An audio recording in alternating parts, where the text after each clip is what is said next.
Hello, I'm Dr. Shaivalini, Senior Gynecologist and Laparoscopic Surgeon at Amvi Hospital, Hyderabad. So today we are discussing an important topic, ectopic pregnancy.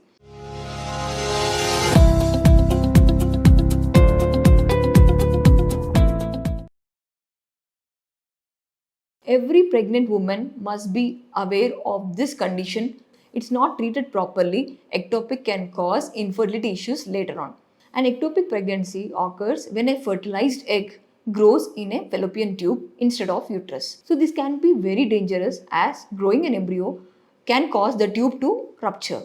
If it is not treated early and effectively, it can cause infertility issues due to a damaged fallopian tube. Patients who suffer from ectopic pregnancy usually complain about abdominal or pelvic pain, vaginal bleeding, shoulder pain, and dizziness. If these symptoms occur in the early stages of pregnancy, it's important to consult your gynecologist as soon as possible and discuss about all the symptoms which you have. Why ectopic pregnancy happens? Usually, previous ectopic pregnancy condition or a pelvic inflammation, fallopian tube abnormalities, sexually transmitted diseases, smoking, and getting pregnant in older age are the main causes for this ectopic pregnancy.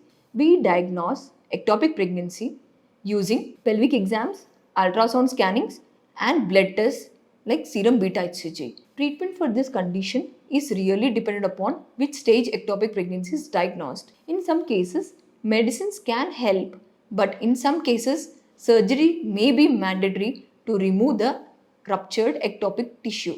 This surgery can be done using a very simple laparoscopic procedure.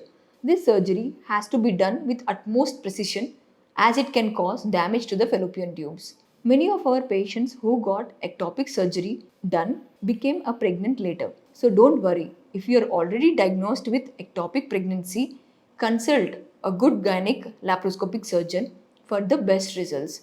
Thank you so much.